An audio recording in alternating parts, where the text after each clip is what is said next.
Bueno,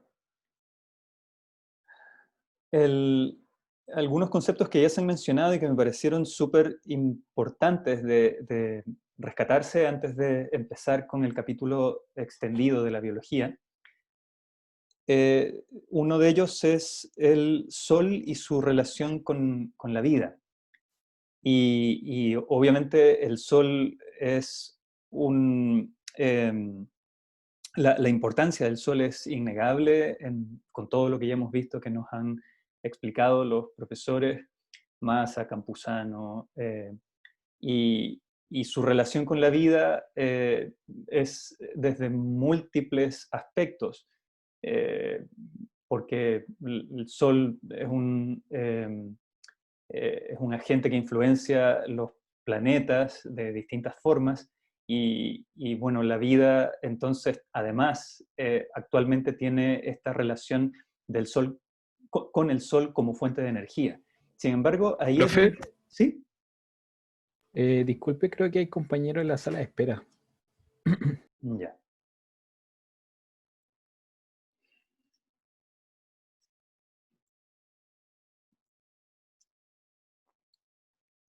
A ver.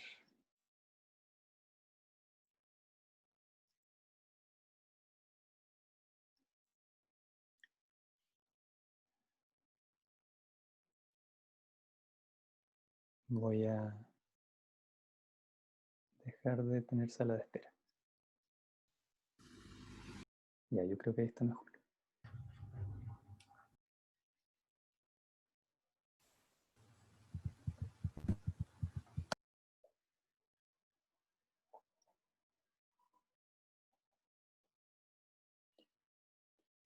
Ok, lo que yo quería acotar con respecto de esto, de la relación del Sol con la vida, es en cuanto a su función de fuente de energía para los seres vivos. Y sucede que cuando uno mira la historia evolutiva de la vida, las formas, los organismos que son dependientes de la luz como fuente de energía, actualmente son muy importantes, son los productores primarios de la biomasa, las plantas, las cianobacterias. Son organismos que son absolutamente importantes con relación a las características de la atmósfera porque producen el oxígeno. Sin embargo, son organismos bastante modernos, no son organismos primitivos y la relación de los organismos más primitivos, o los que se consideran así, con el Sol más bien no es como fuente de energía. En realidad los organismos que se consideran más primitivos utilizan como fuente de energía la energía de, eh, de los compuestos reducidos que son producidos en sistemas hidrotermales que están en el fondo del océano y que más bien son organismos que no están expuestos directamente al sol como fuente de energía. Entonces, la relación del sol con la vida es algo que si uno lo toma desde una perspectiva evolutiva, es una relación muy reciente. Con respecto del origen de átomos pesados como el hierro, a mí me gustó mucho la clase del profesor Massa, en donde él mostraba la producción de los distintos átomos eh, eh, y que átomos como el hierro o los metales de transición, que son átomos más pesados, entonces aparecen mucho después, aparecen en un cierto nivel de energía. eh, y, y en este caso lo que atañe a los sistemas biológicos o a la bioquímica en particular es que estos compuestos, a diferencia del carbono, hidrógeno, oxígeno y nitrógeno, son considerados como compuestos traza. Sin embargo, son compuestos que tienen una función muy particular en la bioquímica porque actúan como catalizadores. Eh, Son compuestos que son capaces de acelerar reacciones, en particular reacciones de óxido-reducción. Entonces, es súper importante su participación probablemente en los eventos del origen de la vida como catalizadores iniciales. Los catalizadores biológicos, eh, que luego evolucionaron, como por ejemplo las enzimas, no han abandonado por completo esta relación con los metales de transición y muchísimas enzimas llevan metales de transición en sus sitios activos. Y entonces, y en particular el hierro es uno de los catalizadores más abundantes entre los que son metales de transición en la bioquímica. Por lo tanto, el hecho de que bajo ciertas condiciones aparezca o sea generado el hierro me parece algo muy, muy relevante. Y no en todos los sistemas se generan probablemente, o no en todas las etapas de la evolución de los sistemas astronómicos se generan átomos pesados como estos. Entonces, por lo menos para la vida tal como la conocemos en la Tierra, el, el, el hecho de que se hayan generado permite esta función extremadamente esencial en los organismos, que es la catálisis. Luego está este otro concepto de que la química prebiótica no tiene que empezar desde cero, dado que hay síntesis de material orgánico en meteoritos, por ejemplo, o en otros cuerpos como los cometas que pueden haber llegado de manera abundante a la Tierra, digamos, y haber contribuido al repertorio de moléculas orgánicas que eventualmente dieron origen a los seres vivos. Y ahí eso lo quiero señalar porque eventualmente vamos, cuando estemos hablando del origen de la vida propiamente, la idea de si los compuestos orgánicos de las primeras reacciones fueron provistos de manera exógena por meteoritos o cometas, versus si es que este material orgánico fue producido mediante procesos endógenos relacionados con la geoquímica de la Tierra. Esas son dos perspectivas que de alguna forma hay que poder diferenciar, porque aparentemente, efectivamente, hay una contribución súper importante exógena, pero los procesos endógenos son muy semejantes a los procesos de las reacciones químicas que ocurren en los seres vivos, en los metabolismos. Entonces, desde ese punto de vista, uno más bien estaría favoreciendo que los compuestos orgánicos de la química prebiótica fueron eh, eh, producidos en un contexto más bien endógeno. Pero, digamos, la discusión se enriquece mucho cuando uno considera la contribución exógena que ya se ha mencionado. Ahora, todos estos conceptos yo se los quiero mencionar ahora y se los voy a volver vamos a volver a tomarlos en cuenta en los capítulos apropiados cuando vayamos avanzando en esta parte de la biología, pero me parecía que era bueno retomarlos ahora como una transición entre lo que ya hemos visto en las clases anteriores y lo que vamos a estar viendo ahora. Algo que también me pareció súper relevante es la escala de tiempo que nos han mencionado en el dominio de la astronomía y en el dominio de la geología. Porque, de hecho, un ejemplo que me pareció bastante bueno es esto de que, por ejemplo, la velocidad de un rayo en el orden de los microsegundos, comparado con la velocidad de transmisión de calor entre los reservorios planetarios, que es del orden de millones de años o miles de millones de años, tiene su reflejo también en la biología. En la biología estamos hablando de procesos bioquímicos, como por ejemplo la síntesis de ATP, que es una reacción química que puede proceder en el orden de los microsegundos o los milisegundos, y al mismo tiempo este proceso que está ocurriendo dentro de un organismo, en ese orden de tiempo, bueno, este organismo es el resultado de un proceso evolutivo que ocurre en miles de millones de años. Entonces, en la biología también tenemos estas escalas temporales de muy diferente orden de magnitud.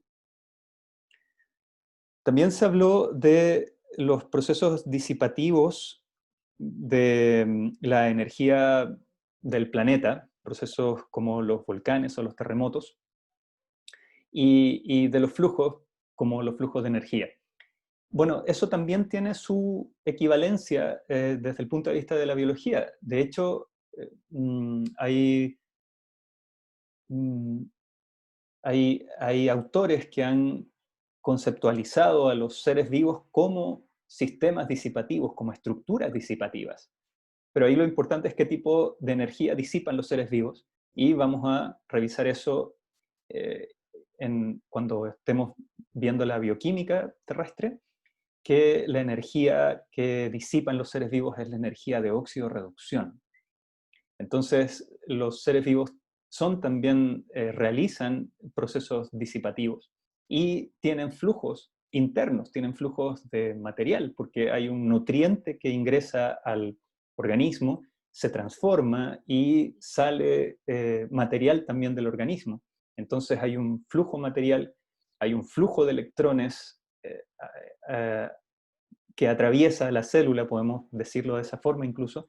Hay un flujo de carbono, hay un flujo de nitrógeno en la célula, y bueno, entonces me parece absolutamente eh, interesante esa convergencia que a nivel planetario se dan procesos disipativos y de flujos, y a nivel celular se dan procesos disipativos y de flujos.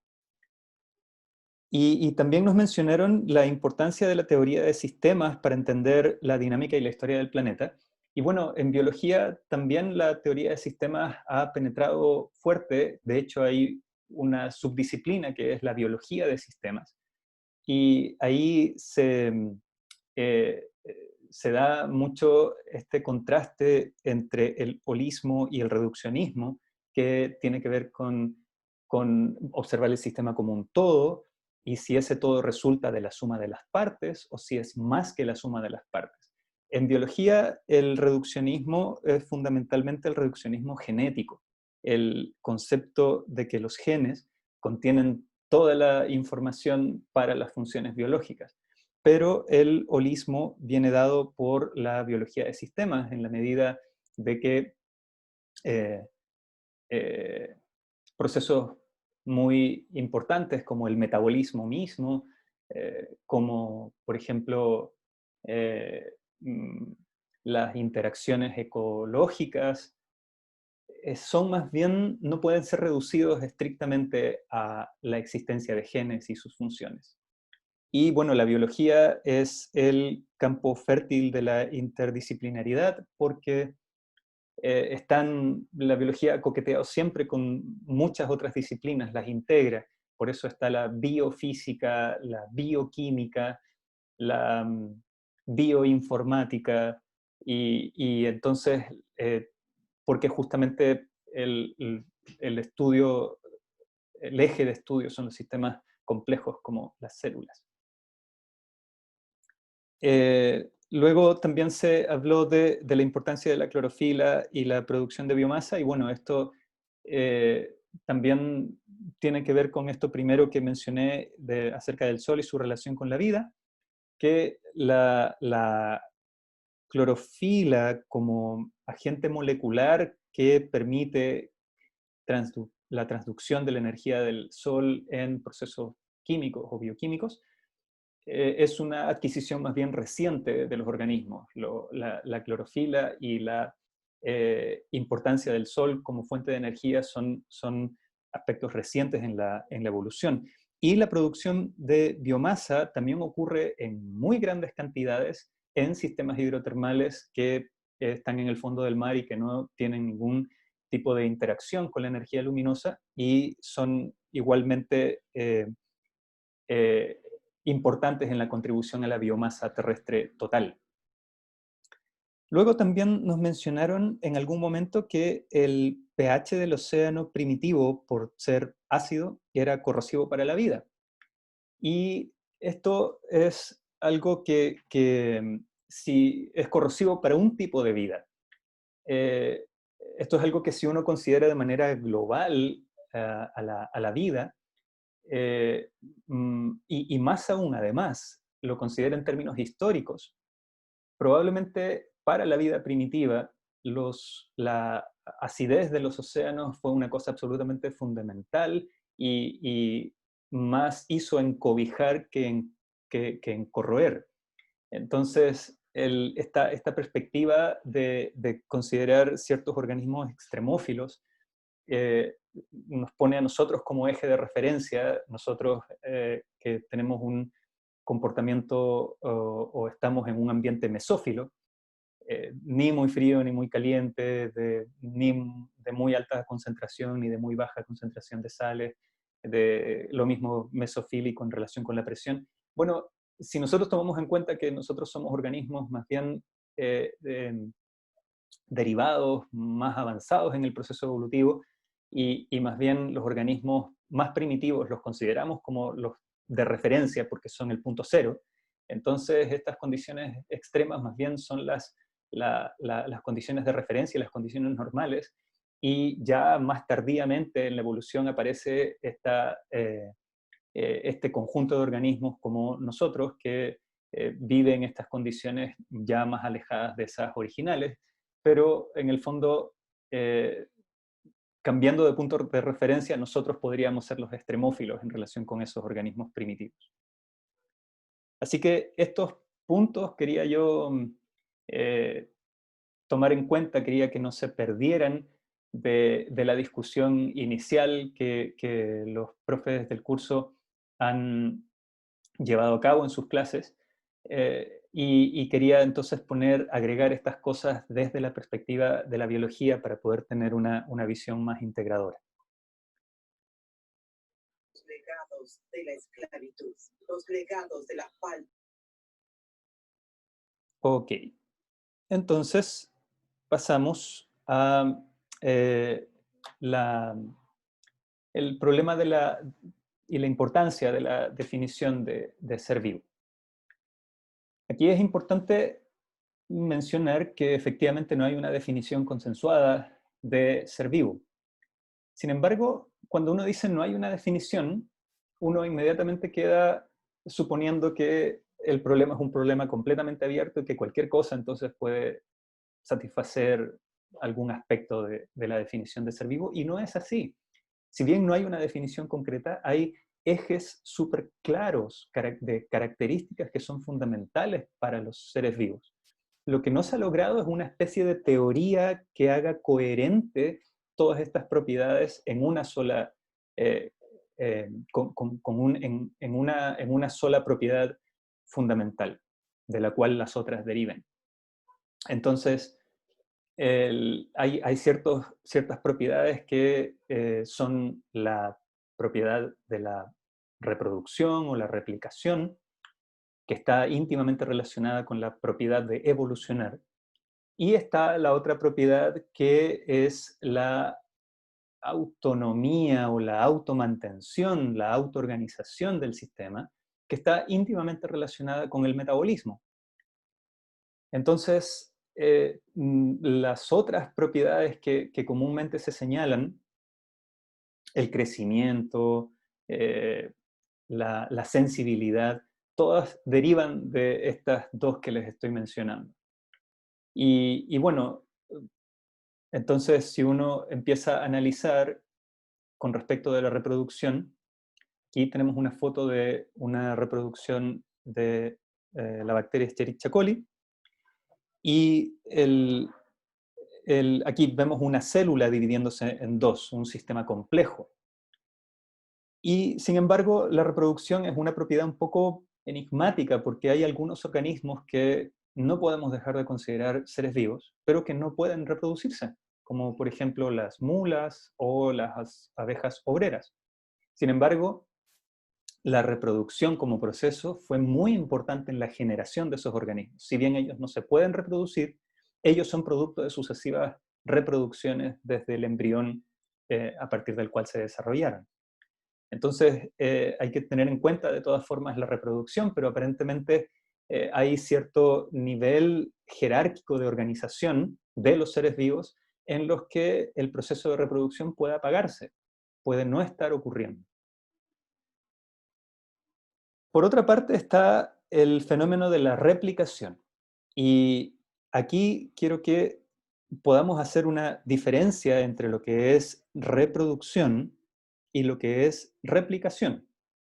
La reproducción la vamos a referir a los sistemas complejos, como una célula, que cuando se reproducen no hay una replicación estricta del material, como sí de la organización. Es decir, aquí una vez que esta célula se divida, la organización celular va a operar aquí de la misma forma que acá. Pero, por ejemplo, una vez que esta célula se divida, si esta queda con 150 ribosomas, si esta queda con 185 ribosomas, hay una diferencia en número y por lo tanto ahí uno dice no hay una reproducción fiel. Eh, entonces, el concepto de reproducción más bien se trata de la reproducción de la organización y es un poco indiferente a que la materialidad sea exactamente lo que se reproduce. En cambio, ¿Profe? ¿sí? Pero, o sea, ¿no se supone que las bacterias igual se replican y hacen como copias exactas? De sí mismas no, porque como te digo, una bacteria, ¿qué pasa si una queda con 181 y la otra queda con 180 ribosomas? No son copias exactas. Ya. Así. Ok, la replicación en general conviene más reservarla para describir el fenómeno molecular, donde sí hay una réplica exacta. Y eso es lo que pasa con el DNA. En el proceso de la replicación del DNA, nosotros tenemos una estructura original que es una doble hebra. Y el DNA es un polímero. Es un polímero que está compuesto de unidades.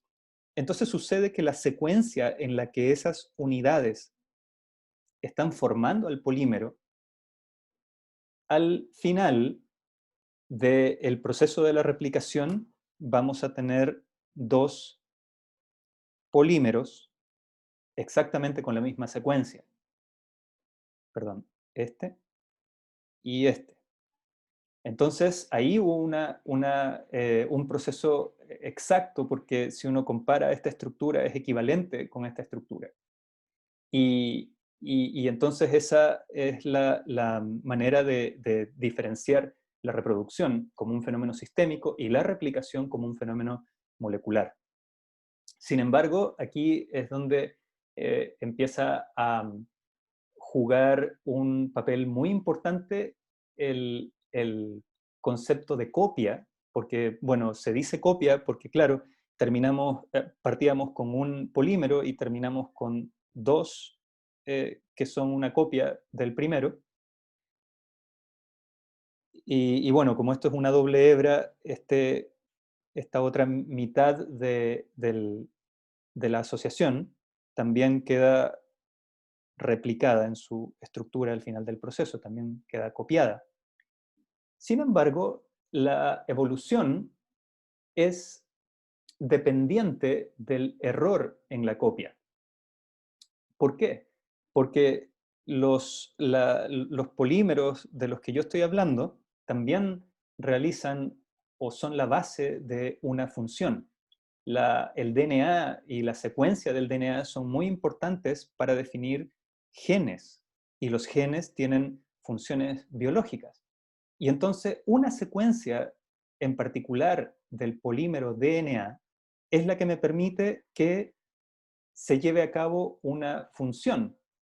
Por lo tanto, si esta secuencia cambia, entonces la función cambia. Y ese cambio es lo que uno llama mutación. Porque en este polímero, por ejemplo, en particular, en lugar de haber una A, si es que ocurriera un error en la copia, entonces a partir de una A original y un error en la copia, aquí podríamos tener una T en lugar de la A inicial. Y eso ya implicaría que la función cambió o tiene la posibilidad de cambiar. Ese cambio puede ser, ese cambio, esa mutación puede tener tres consecuencias. Una, que sea un cambio neutro, que efectivamente la función le sea indiferente si hay una A o una T. Puede ser un cambio deleterio, no sé si está bien traducida la palabra, pero un cambio destructivo que haga que la función se pierda, o un cambio de función que haga que aparezca una nueva función. Entonces, y esa aparición de la nueva función es lo que en el fondo nos empieza a dar cuenta de la evolución. Fue una pregunta. ¿Sí? El primer cambio que usted mencionó, el cambio neutro, ¿esto lo que quiere decir es que en el fondo la función es la que se mantiene igual o efectivamente hay un cambio de función pero que al organismo no le afecta en nada? Me refería al primer caso que tú dices. Un cambio en la secuencia del polímero que a la función no le afecta. Los genes producen proteínas y las proteínas tienen funciones, por ejemplo, catalíticas. Entonces, el cambio en el gen puede no afectar la catálisis que realiza la proteína. Pero el segundo punto que tú mencionas también es importante. El organismo, al ser una entidad compleja, puede tener una cierta variación, o perdón, una cierta tolerancia a la presencia o ausencia de ciertas funciones. Hay funciones que se llaman esenciales y hay otras funciones que no lo son. Y entonces, desde ese punto de vista, a un nivel jerárquico de organismo, puede que el cambio real de una función molecular sea tamponado, sea amortiguado por el efecto del sistema. Vale, gracias. Profe, Sí, una pregunta. ¿Y estos cambios como en la replicación genética, como estas mutaciones, qué tan frecuentes son? correcto. El cambio no es en la replicación se mantiene como proceso y lo que cambia es la secuencia del polímero. Claro, o sea, esas pequeñas mutaciones como... Ocurren con plazos temporales, el proceso molecular de la replicación es corto. Digamos, cuando ocurre la reproducción del organismo, también tiene que ocurrir la replicación de su DNA. Entonces es un proceso, digamos, que puede durar minutos u horas, y en ese sentido el cambio, la mutación, puede ocurrir justamente en ese mismo curso de tiempo. ¿Mm? Ahora, entonces el DNA original puede cambiar en el curso de minutos a copias que tienen estas mutaciones. Sin embargo, está el fenómeno de que esa mutación se asiente en la población de organismos. Entonces, sucede que este DNA puede estar dentro de una bacteria y haber mutado solamente dentro de una bacteria. Pero si uno considera los miles de millones de individuos o los millones de individuos que hay en una población de bacterias, esa mutación está muy ínfimamente representada. Pero cuando uno secuencia el DNA de las bacterias, de cualquiera de la población, uno se da cuenta que hay secuencias que están ahí presentes, que pudieran haber sido resultado de mutaciones, claro, pero que son secuencias que están establemente dentro de esa población. Yo secuencio esta bacteria o esta población hoy, la puedo secuenciar en 2 años más y veo que esa secuencia se ha mantenido. Entonces, la mutación que dio origen a esa secuencia finalmente se estabilizó, se volvió parte de la población. Y el cambio de frecuencia de la mutación que está estable en la población, ese cambio sí es de un curso temporal mayor, de cientos de años, miles de años, millones de años, y justamente la diversidad de organismos que hay actualmente tiene que ver con una diversidad molecular de sus secuencias. Gracias. Y justamente eso es lo que sucede cuando comparamos las secuencias de DNA o RNA de todos los organismos conocidos. No es que conozcamos todos los organismos, aún hay especies desconocidas. Y en el caso particular de los microorganismos, hay nuevos hábitats que se van descubriendo y con ellos entonces aparecen organismos que antes no habían sido caracterizados.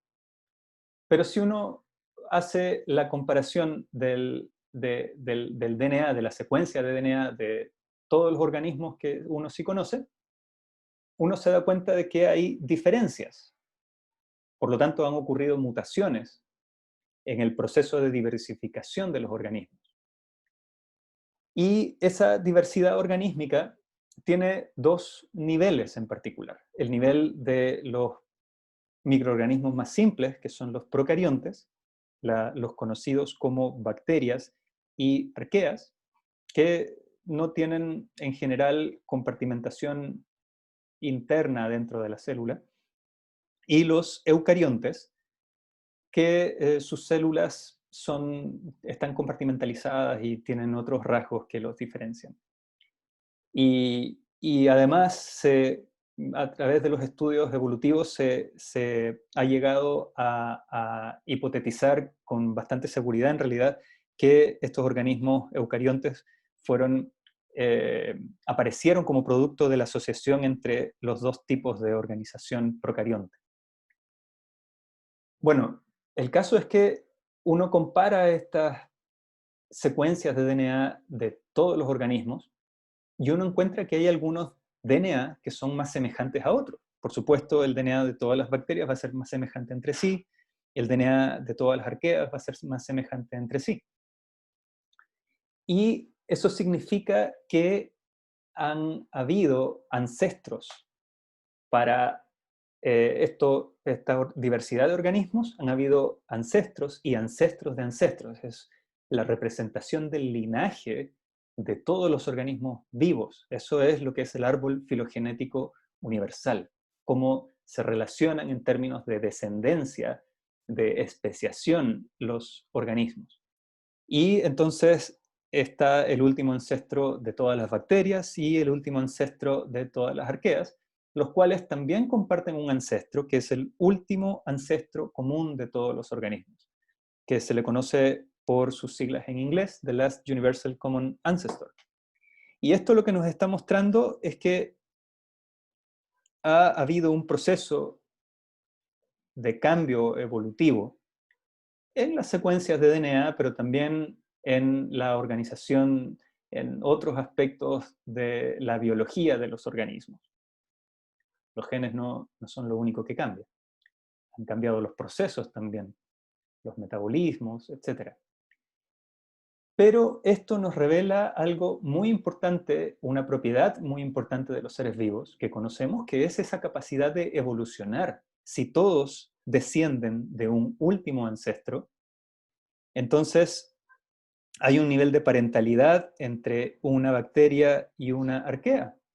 Y eso significa que ese primer organismo tuvo esa capacidad de adaptarse, por ejemplo, a cambios de su entorno y su propia estructura cambia en ese proceso adaptativo.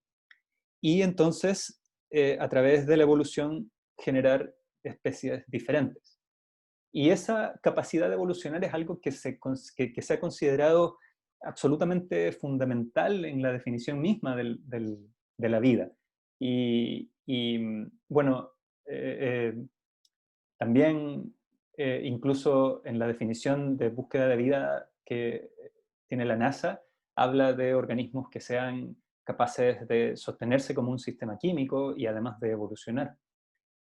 Entonces, parece ser una capacidad inherente a los seres vivos. Sin embargo, esta evolución, a partir de los cambios del material genético, que es la evolución darwiniana, digamos, podría no haber sido un atributo de las primeras formas de vida, porque esas primeras formas de vida quizás no tenían estos polímeros y el DNA o los ácidos nucleicos que permitieran este tipo de mutaciones, tal como las hemos estado revisando.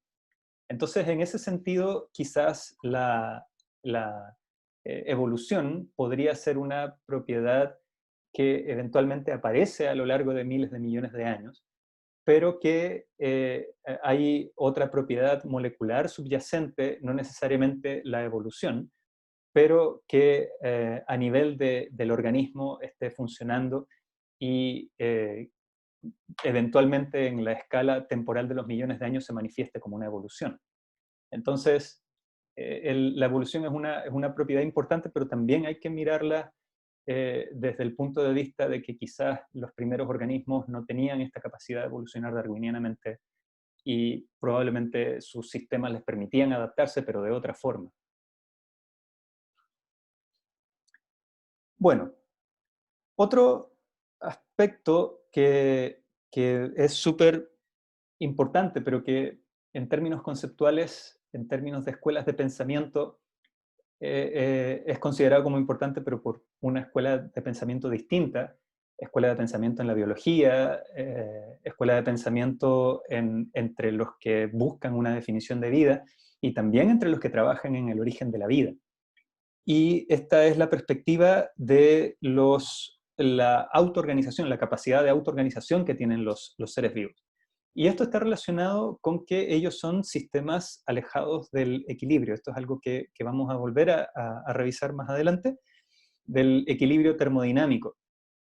La célula tiene una cierta estructura, eso es cierto, una membrana, proteínas, DNA, y tiene una dinámica de transformación, que es su metabolismo. Y esta estructura y esta dinámica están abiertas al intercambio de materia y energía con su entorno, porque hay nutrientes, hay electrones o fuentes de energía que eventualmente son importantes y que están continuamente, constantemente ingresando a la célula. Y entonces el equilibrio termodinámico más bien se refiere a sistemas que están cerrados, que no intercambian ni materia ni energía con su entorno. Cuando uno analiza en el laboratorio una reacción química y uno la pone en un tubo de ensayo en ausencia lo máximo posible de intercambio de calor con su entorno para poder medir cómo cambian cómo cambia el calor de la reacción de ese sistema aislado, ese sistema va a tender al equilibrio termodinámico. Y eso es algo que la célula nunca experimenta. El proceso esencial de la célula que permite que como sistema se mantenga alejado del equilibrio es el metabolismo. Y de eso vamos a hablar en extenso. Ahora, el enfoque autoorganizativo pone el énfasis en la autonomía de los organismos. Esta autonomía es en relación con la capacidad de producirse a sí mismos, con la capacidad de producir sus propios componentes. El DNA que yo les menciono es relevante no en particular para producir esa función de la proteína, en realidad es directamente relevante para producir la proteína y porque si no estuviera ese DNA, la proteína eventualmente podría hidrolizarse, podría desnaturarse y se perdería esa función, obviamente. Pero la importancia como entidad estructural del DNA es en la producción del componente proteína. Y para poder realizar eso necesita un metabolismo que transforme los nutrientes en los bloques de construcción del DNA, en los bloques de construcción de la proteína. Entonces, esta capacidad de mantener las funciones constantemente dentro de la célula depende del metabolismo.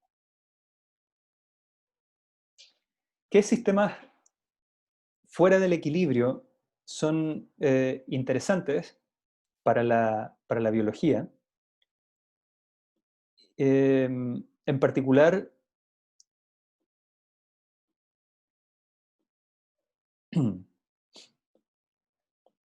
En particular, bueno, hay muchos sistemas fuera del equilibrio. Los huracanes son sistemas fuera del equilibrio, la llama de la vela es un sistema fuera del equilibrio, pero son interesantes sistemas como estos, los sistemas geológicos, son sistemas fuera del equilibrio, y eso lo hemos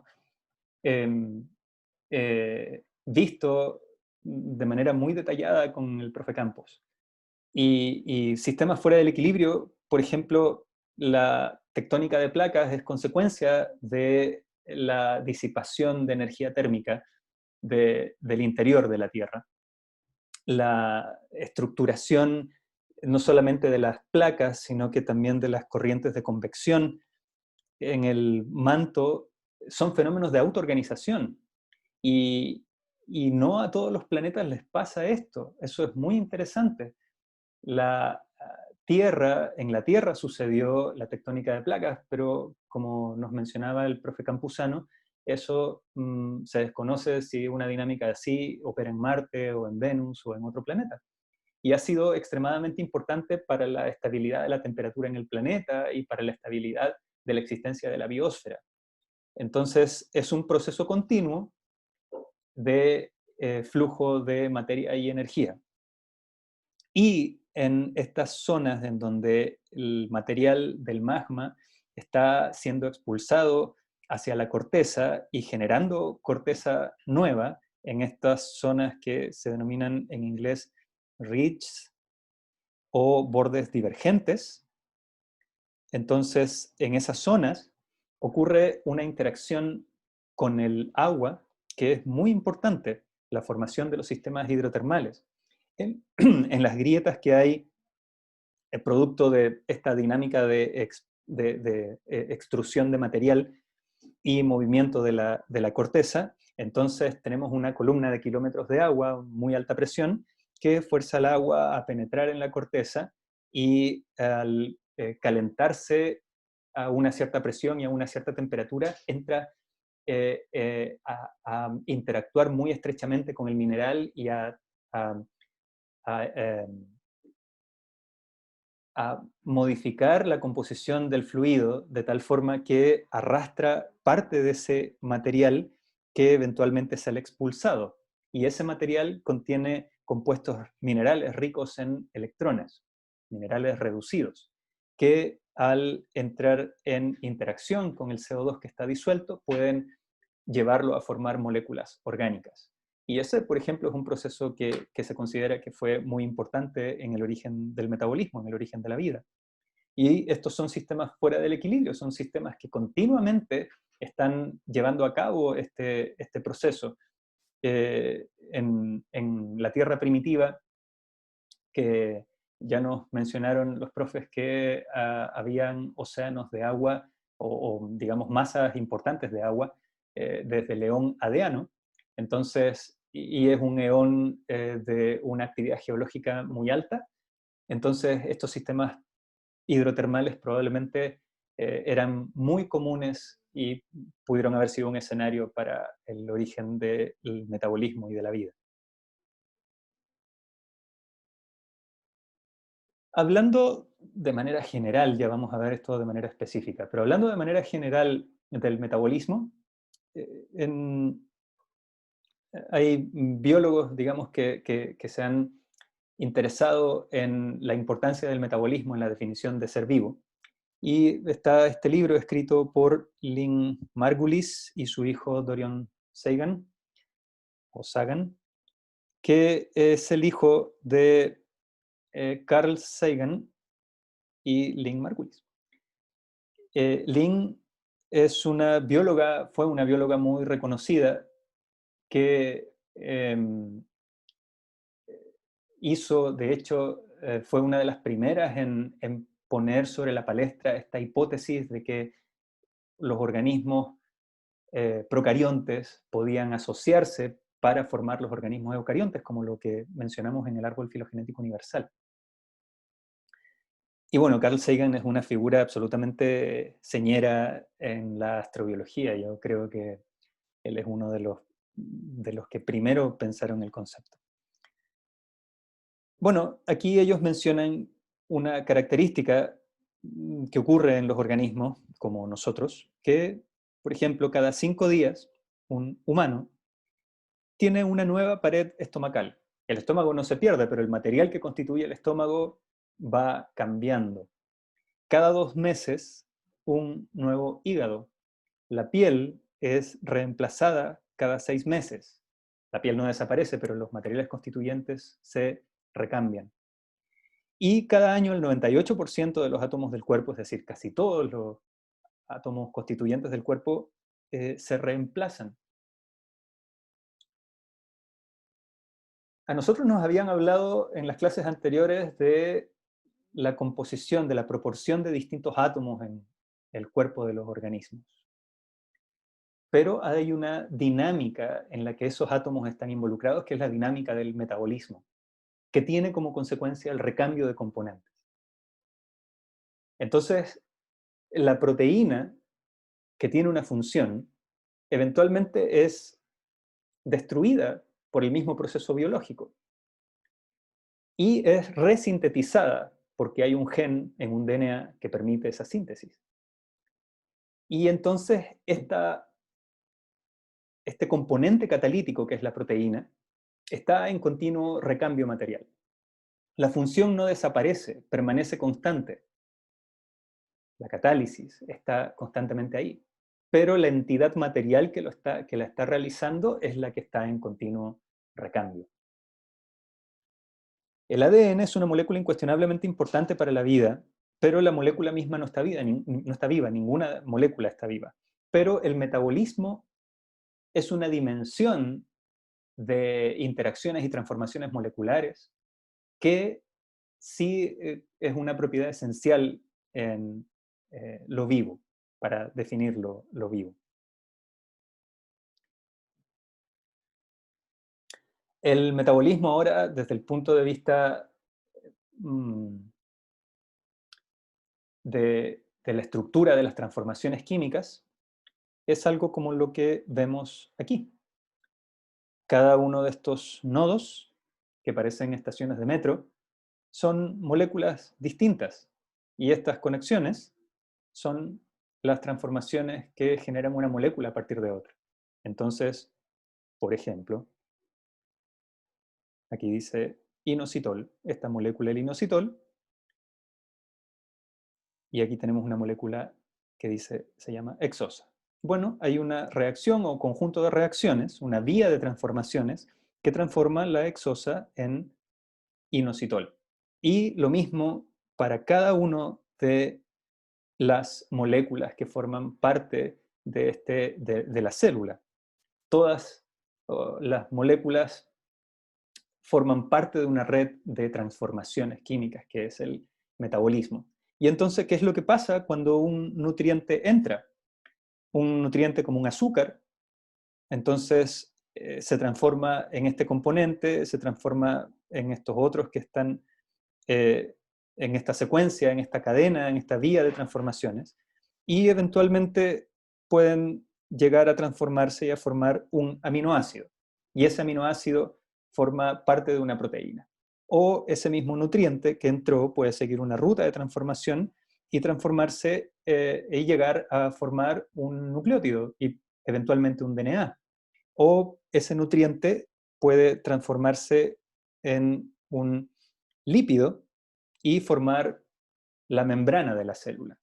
Entonces, el metabolismo es una red de transformaciones que permite que el material que entra en el nutriente, los átomos que entran en los nutrientes, eventualmente formen parte de los componentes de la célula. Y estos componentes, como las proteínas, como los ácidos nucleicos, como las membranas, son también continuamente reciclados por el sistema.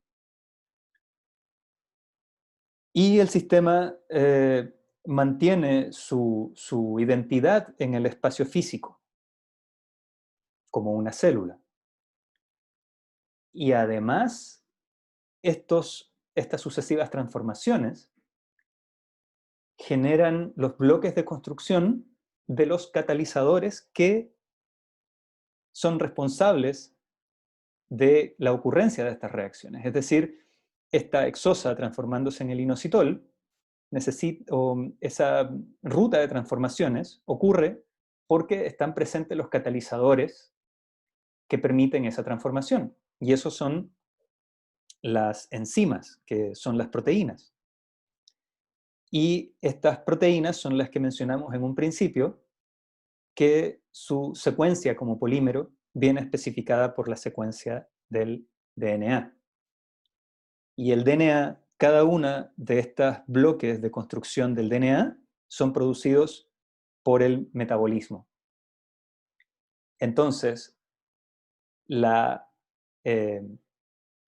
dinámica de el proceso, más bien, mediante el cual una secuencia de DNA eventualmente llega a especificar una secuencia de una proteína, ese proceso lo que nos está garantizando es la continuidad de el funcionamiento de la red, porque ese proceso es el que está abasteciendo del catalizador que permite esa transformación.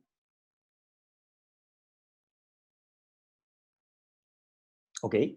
Esa es la importancia en el fondo del DNA, que forma parte del proceso que mantiene continuamente la producción del catalizador del metabolismo. Entonces, esto es un sistema funcionalmente cerrado en ese sentido. No termodinámicamente cerrado, pero funcionalmente cerrado. Produce sus propios catalizadores.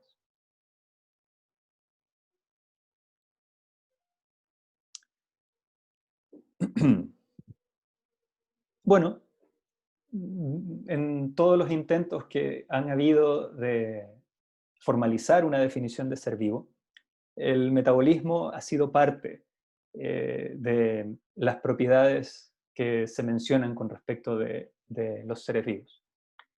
Y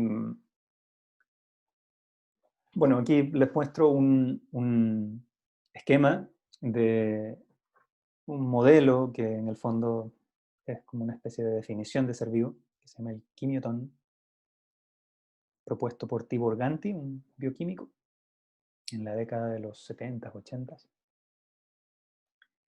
en donde vemos que la red metabólica o el proceso metabólico está conectado con el resto de los procesos de la célula.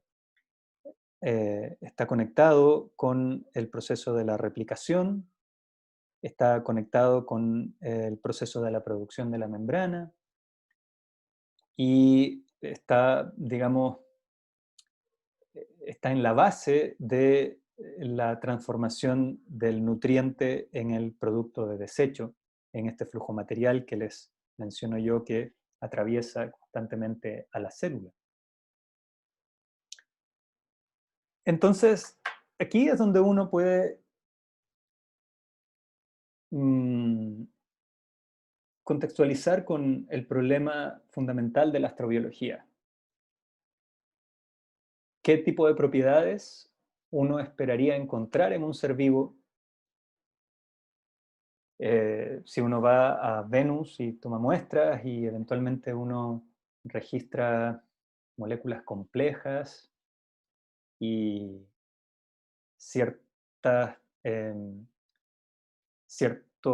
material que puede considerarse como un nutriente, cierto material que puede considerarse como un desecho, quizás la fosfina forma parte o se ha descubierto que forma parte de una dinámica similar. Eso que uno está viendo, ¿eso uno le va a llamar ser vivo? ¿Qué pasa si más bien uno encuentra sistemas químicos en condiciones, por ejemplo en Venus, siguiendo con el mismo sistema, en condiciones de alta cantidad de ácido sulfúrico y no hecho de carbono, pero sí de silicio? Uno va a determinar la existencia de ciertas transformaciones químicas y ahí uno va a decir, bueno, ¿a esto le llamo metabolismo? ¿Todas las transformaciones químicas son metabolismo? No, porque el metabolismo tiene esta característica de producir sus propios componentes, y en particular componentes funcionales como los catalizadores. Entonces, si estamos mirando lo que es la bioquímica o la vida conocida, y vemos que se producen proteínas, hay un DNA, hay procesos de replicación, no es que vayamos a estar esperando que hayan proteínas, DNA y moléculas orgánicas como las que conocemos en la bioquímica, pero sí la relación entre esas moléculas, que es una relación metabólica de producción o autoproducción, de producción de los propios componentes, de producción de los propios catalizadores, ahí sí podríamos tener pistas de que estamos frente a un ser vivo. Si eventualmente encontramos distintas formas moleculares o distintas entidades moleculares, quiero decir, complejas, y podemos inferir que hay un nivel de semejanza entre ellas, hay algo común y hay algo que varía entre ellas, podemos inferir que son producto de un proceso evolutivo. Entonces, efectivamente uno puede mirar lo que son las características y las propiedades de los seres vivos en la Tierra, pero para la búsqueda de vida en otros planetas no nos estamos quedando con un chauvinismo respecto de las particularidades materiales del carbono, del DNA, de las proteínas, sino de las propiedades relacionales entre los componentes. ¿Okay? Y eso sí me parece que es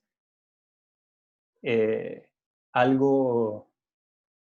Yo personalmente esperaría que en un ser vivo en otro mundo, encontrado en otro mundo, sí hubiera una función catalítica que fuera producida por el mismo sistema. Sí hubieran transformaciones metabólicas y sí que el sistema tuviera una capacidad de adaptarse a que la estructura del sistema sí fuera capaz de adaptarse a distintas condiciones ambientales. Así que bueno, con eso quiero hacer un break de 5 minutos, no sé si les parece. Si quieren terminamos aquí y seguimos la próxima clase porque ya llevamos 1 hora, pero tenemos hasta las 7:30. Si no, sigo avanzando hasta las 7:30 después de que volvamos de los 5 minutos. Díganme, chicos, qué les parece. Yo no tengo problema.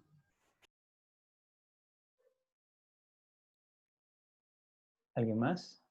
Profe, en el chat había una pregunta. Ah, ya. La pregunta es si esas hipótesis que proponen que los virus son las primeras entidades moleculares a las que se les puede llamar seres vivos o que son relevantes para el origen de la vida, efectivamente, como los virus no tienen metabolismo, la línea de pensamiento que propone eso es una línea que considera que el fenómeno de la replicación molecular y la evolución darwiniana, la evolución del cambio de la secuencia, el cambio génico, es más esencial que el metabolismo en sí. En ese esquema de pensamiento no es necesario un metabolismo muy complejo, sino que sencillamente un número de reacciones que sean capaces de abastecer las unidades moleculares a partir de las cuales se ensambla el polímero. Y a ese proceso de abastecimiento de esas unidades, en ese esquema de pensamiento, no se le considera como un metabolismo o se le considera como una especie de protometabolismo. Entonces, hay una escuela de pensamiento que considera prioritario la replicación sobre el metabolismo. Y en ese sentido, en ese esquema de pensamiento, claro, calza súper bien que un RNA primitivo o un ácido nucleico primitivo fuera más bien el punto de partida y no el metabolismo. Entonces, en ese sentido, tienes razón en lo que tú me dices, en que más bien desde la otra escuela de pensamiento, el metabolismo más bien aparece primero. y eventualmente las moléculas complejas como los ácidos nucleicos. Entonces, de lo que estamos hablando es una especie de dos escuelas de pensamiento distintas que están dándole prioridad diferente a estos dos aspectos del ser vivo, su reproducción y su metabolismo. Gracias, profe.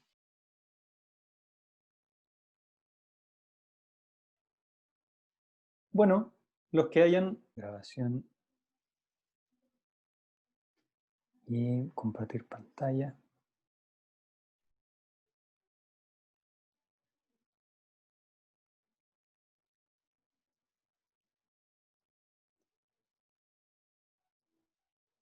Ok. Bueno, justamente como lo estábamos discutiendo, hay diferentes escuelas de pensamiento en la investigación sobre el origen de la vida. Está la que propone el comienzo metabólico y la que propone el comienzo genético.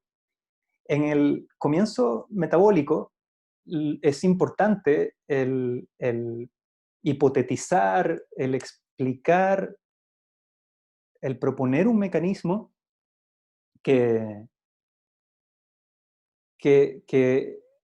explique el origen de una red de reacciones, una secuencia de reacciones químicas que dan como productos componentes particulares que uno supone que van a ser catalíticos. Luego, la catálisis es una propiedad muy fundamental en este tipo de concepto de origen de la vida. Y se piensa que los catalizadores o la catálisis en realidad, claro, eventualmente el sistema comenzó a producir sus propios catalizadores de manera endógena, pero que antes de que el sistema se formara, los catalizadores eran abióticos. Y aquí es donde juega un rol fundamental los metales de transición, como el hierro, el níquel, el tungsteno, y porque esos son metales que están presentes en el mundo inorgánico, pero que también están presentes en la bioquímica, en los sitios activos de ciertas enzimas. Entonces hay una especie de continuidad, una reacción que inicialmente fue catalizada por un metal en un contexto abiótico, pero esa misma reacción eventualmente fue incorporada ahora dentro de una red que produce endógenamente sus catalizadores. Y eventualmente la genética del organismo, la construcción de los polímeros, de ácidos nucleicos y de proteínas, se estableció en estadios más avanzados. Desde el punto de vista del comienzo genético ahora, la característica fundamental del DNA y del RNA es que pueden evolucionar de manera darwiniana, es decir, mutaciones que pueden mejorar la función o adaptar la función y en ese proceso entonces generar una variación de funciones y de distintos organismos. Y entonces las moléculas, la propiedad fundamental es la capacidad de las moléculas de autorreplicarse. Y uno de los conceptos súper importantes en este comienzo genético de la vida tiene que ver con la hipótesis del mundo RNA, que yo espero que alcancemos a mencionar algunas cosas, que propone que en una etapa inicial el RNA o el ácido nucleico no era solamente partícipe de un proceso de replicación, sino que era también un agente catalítico. Bueno, y estos dos conceptos del metabolismo y de la reproducción están integrados en la definición de búsqueda de vida de la NASA, que reza algo así: la vida es un sistema químico autososteniente, que se autosostiene, capaz de evolución darwiniana. Entonces está integrando los dos aspectos. Un sistema químico capaz de automantención es claramente un metabolismo. Y evolución darwiniana, bueno, lo que ya hemos revisado. Sin embargo, en términos experimentales, cuando se envían misiones a otros planetas o lunas en el sistema solar, los experimentos de detección de vida son fundamentalmente experimentos con respecto de esta primera parte del metabolismo. Por ejemplo, la primera sonda en realizar un experimento de detección de vida fue la sonda Viking, que espero que podamos también conversar en alguna instancia del curso. Fue enviada en 1976 a Marte, y bueno, aquí vemos este tubo largo que es un colector de muestras, que está sacando, esta es una imagen, una representación artística, y está sacando un poco de suelo, y después este brazo se retrotrae y deposita esas muestras en algunos compartimientos que están en el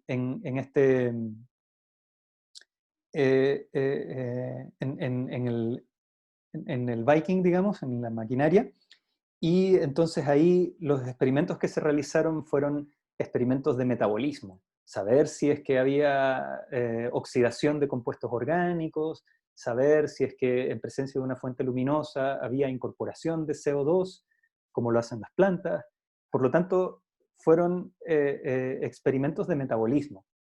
Entonces, porque la evolución darwiniana es mucho más difícil, de evaluar.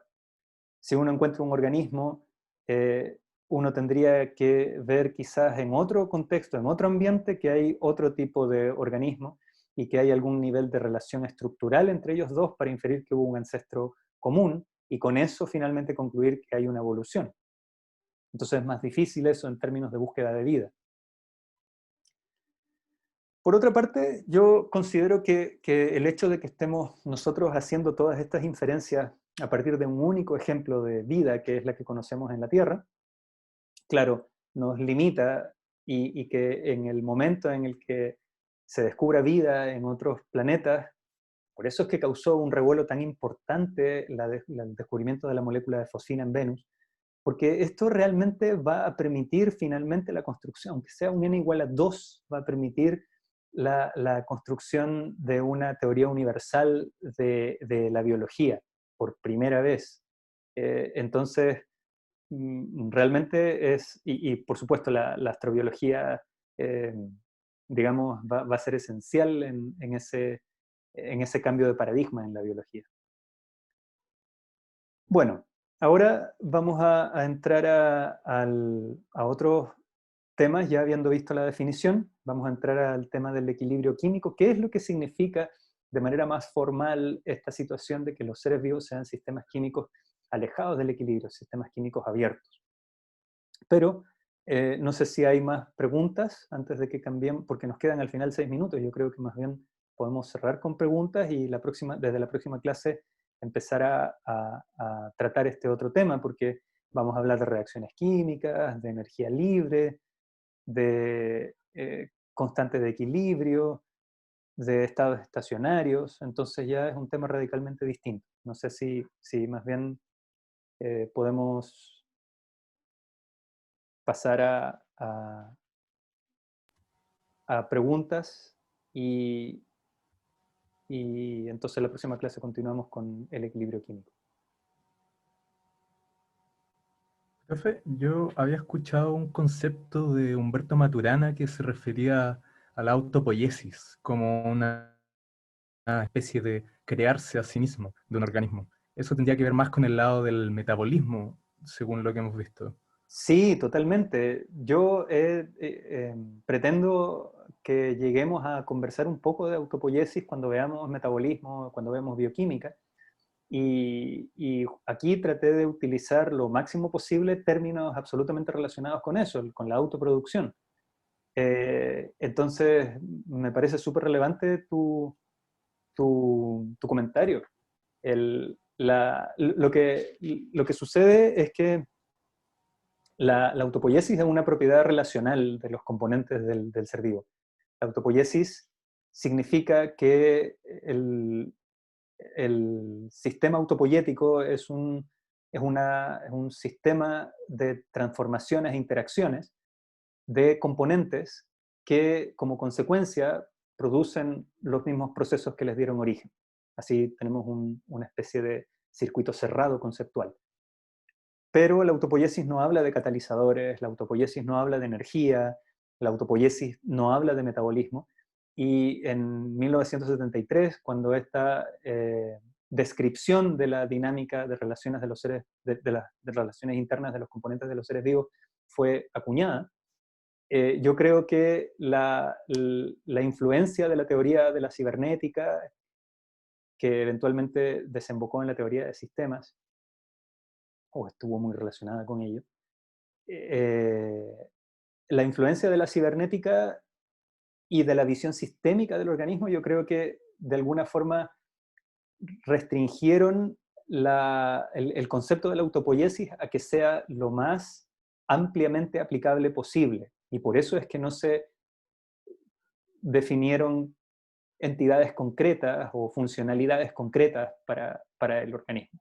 Por eso es que no se hablaba de esas otras cosas, pero yo creo que justamente la importancia de hacerlo aquí en este contexto es poder traer este concepto sistémico como la autopoiesis y mezclarlo con nociones de bioquímica.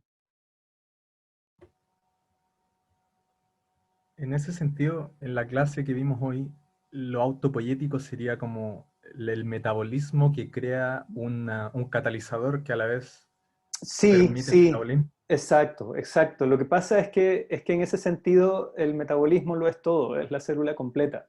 En la bioquímica se tiende a mirar el capítulo de metabolismo como solamente las reacciones químicas. Pero, por ejemplo, el DNA, el polímero mismo, es el producto de una reacción. Entonces, las reacciones tienen eso, tienen sustratos y tienen productos. Entonces, el polímero es el producto de una reacción muy compleja. Y en ese sentido, como es un producto, también es una molécula, es una macromolécula más compleja, etcétera, pero es una molécula, es un componente más del metabolismo. Entonces, en ese sentido, la autopoiesis, como tú dices, tiene mucho más que ver con lo que uno habla del metabolismo, pero claramente está incluyendo a todos los componentes de la célula, incluso a la maquinaria de replicación, al DNA, a las proteínas. La autopoiesis habla de componentes, y cuando habla de componentes no importa si esos componentes son pequeñitos, como el ácido acético, como el piruvato, como el aminoácido, o componentes extremadamente grandes, como un polímero, como el ácido nucleico. La autopoiesis lo incluye todo en ese sentido.